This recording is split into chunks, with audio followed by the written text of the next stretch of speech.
What's up, guys? Welcome to Vintage Genetics, where it is all about classic bodybuilding. And today I'm going to show you a leg workout and pretty much the kind of workout that I'll be doing all of the time from now on out to improve upon the weak points that I have, namely, of course, the legs, but mostly the hamstrings. So, of course, I'm starting out with the hamstrings, and in my opinion, the best way to start out with the hamstrings is to isolate them, because if you start with a Romanian deadlift or a stiff leg deadlift, you cannot really isolate those hamstrings. You cannot really get a lot of blood in them without going very heavily and without impacting the lower back. That's not what you want. So here I'm just going to do, and by the way, I'm working out with my brother and my dad, so the full Vintage Genetics team is working out right now.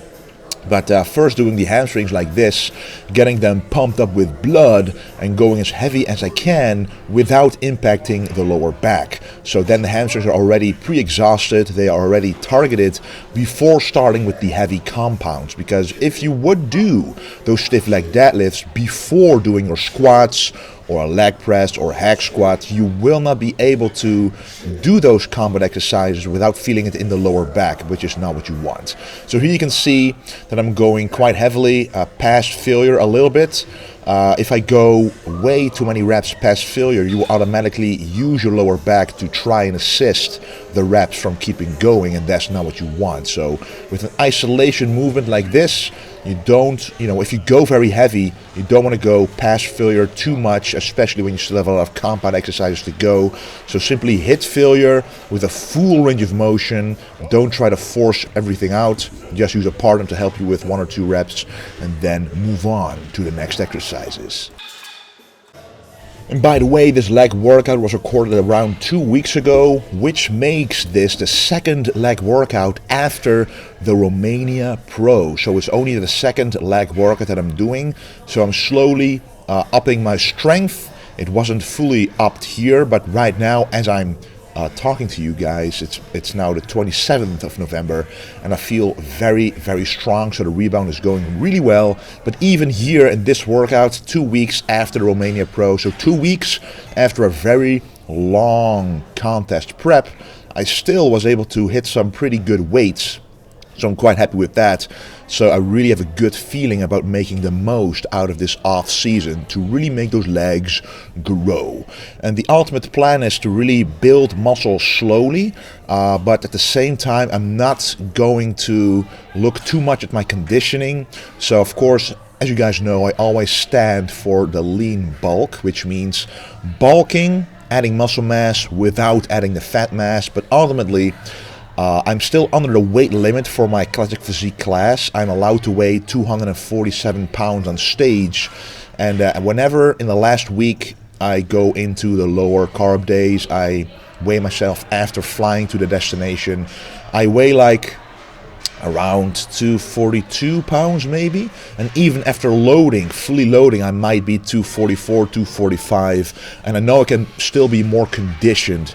So what I'll be doing is adding as much muscle mass as I can on all the places that I need to add it, such as the legs, mostly the hamstrings, the quad sweep, just the legs overall, and a little bit on the back thickness as well, and simply making the overall physique look better proportionate, and just work on every single point I need to, and then start early enough for the Olympia to get in an enormously good conditioning, the best I've ever had to compete with those top guys. So that basically is the plan, and the layout of my leg workouts will always be starting with the hamstring exercise, then doing a compound exercise, then another hamstring exercise, and another compound exercise, and then the last exercise kind of depends.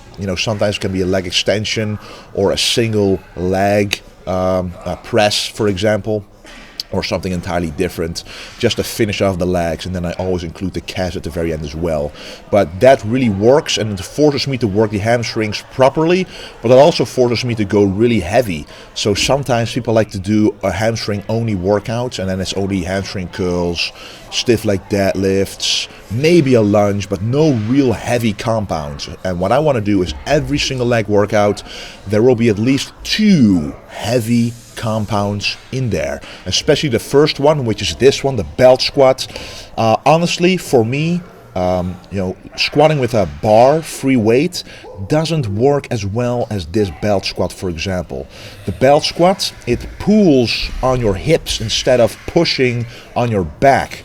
And for me, keeping my back straight, really focusing on those legs only, is very important for me to be able to go close to that failure point without risking injury or without, impacting the lower back, impacting recovery there. So as you can see here, in the last few reps, I can really go deep and really hit those legs. Because right now, at this moment, I feel the tension and the lactic acid building up in my quads, in my glutes, and the hamstrings, exactly where I want it. And when I do a squat, I have to rest for 5 to 10 minutes in between, because not only the legs are fatigued, but also the entire body, simply from the oxygen demand it takes. And doing a belt squat, it's kind of a combination of using a machine and a free weight, because you are standing freely, but you have these handles right there to balance your body, to be able to actually even go past failure if you need to and save yourself out of the hole. So you're never really in trouble. If your legs go to fully failure on a regular squat, you're pretty much in trouble if you don't have a partner. But if you go past failure here and you're in the hole, you can always pull yourself up. If you use the right technique, of course, but at least you will be safer and you'll be able to go fully forced on only the legs and the back can stay straight. So that's the kind of compounds that I will be doing. Of course, here and there I'll still be doing the back squat, because I simply think it is a great exercise to do. It's a fun exercise to do. But I notice if I go way too heavy, it takes me way too long to recover. And I don't really feel that same connection in the legs as when I do the belt squat, for example. Because when I train chest, I feel the pump, I feel the stretch, I feel the connection there. And when I want to mimic that feeling in the legs, the mind-muscle connection. I know my upper body is on par with the top Olympians, so the legs simply need to be on par with those as well. And my upper body has grown a lot better compared to the legs. Partly have to do a little bit with the length, with my height, but mostly it has to do with picking the right exercise over time.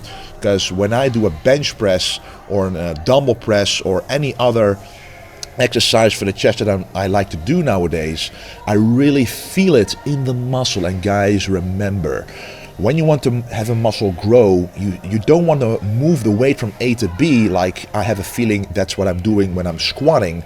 You want to feel the muscle work. So when you hit those 10 to 12 to 15 reps, at those last few reps, you really feel the failure point because of the lactic acid buildup in the legs, in the muscle that you're working, instead of you simply being too tired, too fatigued overall to continue. You don't want the limiting factor to be oxygen. You want the limiting factor to be the muscle that you're working. And that's what I'm doing now, really focusing only on exercises that I really feel very well in the legs. And as I said, the third exercise of the day is another hamstring exercise. And when you train the hamstrings, you want to do an isolation movement really for the hamstring itself, so really a curl movement. But then you also want to do an extension and hip extension movement, because that works different parts of the hamstrings. And on top of that, it stretches the hamstrings out, and it also includes the glutes, because the glutes is also a very big weak point that I'm working on. But I'm alternating direct glute work from workout to workout. So in this workout, I'm not doing direct glute work, but in another workout that I'll be doing after this one, I will be doing that. Because if you always have the fatigued glutes, it will impact on your compound exercises for sure.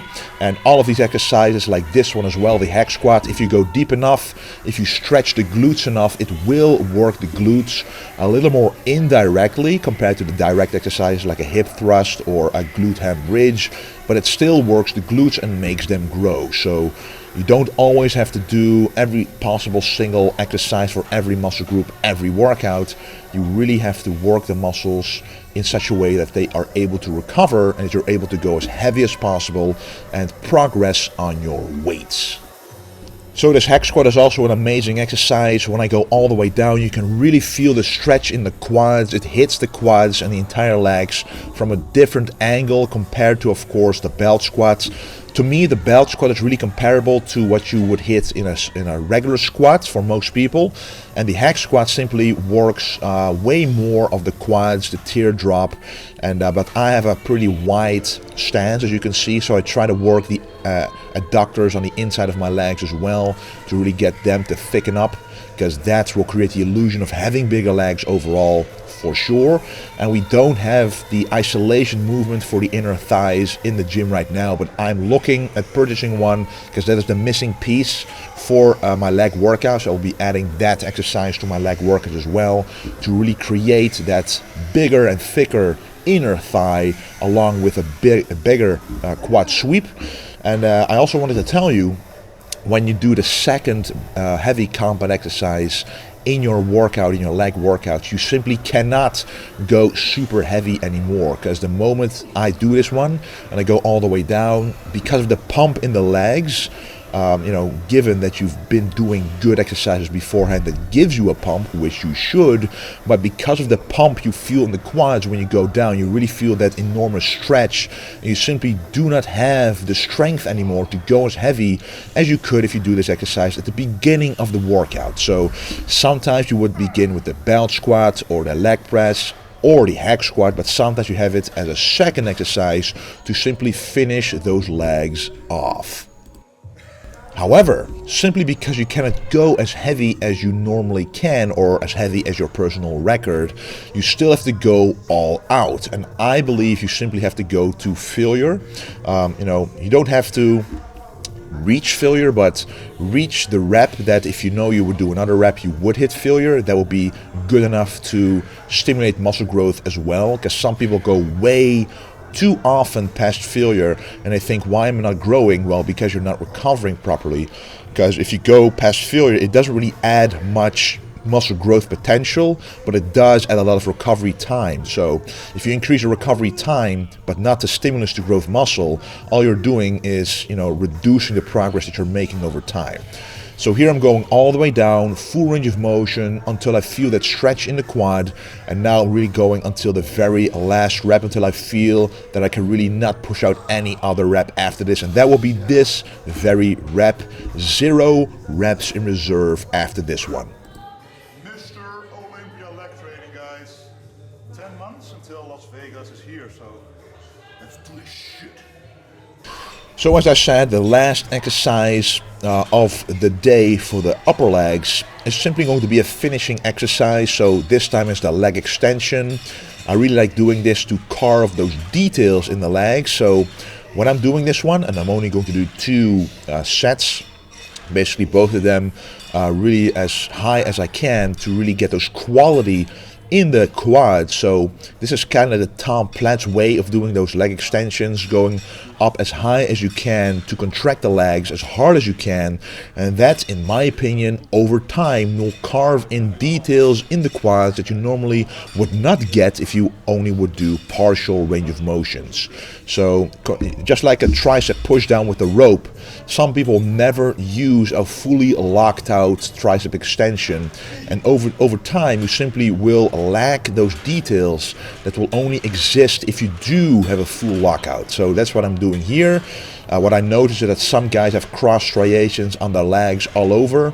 I don't have that genetically, but I do have some of it, and I want to maximize that. So don't ever give up. Don't think if you don't have something, you shouldn't even try. I have a little bit of it, so I want to maximize what I do have by doing exercises like this. And by the way, for those of you who are interested, this gym we pretty much designed ourselves, me and my girlfriend. So it's awesome to every single day be able to work out on your own at any time of the day, 24/7, whenever you want. Because as I'm recording this right now, it is from the office inside of the gym, which is just an awesome thing. So I really appreciate being able to do that, and that's what I'm going to need these 10 months before the Olympia to really knock it down, to really add those muscle fibers, that muscle mass needed to compete with the Olympians in 2020. Really excited for that. But here we are doing the final exercise of the day, just one calf exercise, the standing calf raise, another utility you can use on the belt squat. So you can use the belt squat for dips, for rows, for squats obviously, even for curls. But I really like to use this for standing calf raises as well, because you're able to go nice and heavy, load the weight up pretty heavily, and you're not having anything pressing onto your back, onto your traps, simply pulling from your hips, which is actually, you know, it kind of feels nice because it kind of stretches out the lower back, which is always compressed by doing all those heavy pressing movements with the legs where the pressure is on top of your back, which is not something that is very healthy over time, combined with sitting a lot throughout the day, which is also why I'm using an inversion table, but I'll make another video about that for sure. So first I'm doing a regular stance calf raise, and now I'm doing a wider stance calf raise. The wider the stance is, the more on the inside you target the calves, and the closer the stance is, the more on the outside you hit the calf. So depending on what your goal is, you should change up the stance. So for me, I try to hit 3 different stances, so a regular one, a very wide one, and the close one that I'm able to show you after this set that Kane is doing. So I'm hitting all facets, all different fibers of the calves, and that's all I need. Because my calves are pretty much developed and you know, really in proportion to the rest of my body, even though some people might say they are quite big, but that's because most people simply don't have big calves or have developed calves at all. So I like to keep them developed, but I don't need to have them overdeveloped. So I simply do one exercise, 3 different angles to hit the full extent of the calves, and then simply call it a day. So I want to thank you guys a lot for watching. A lot more videos are coming. If you have any suggestions, let me know. And don't forget to stay golden.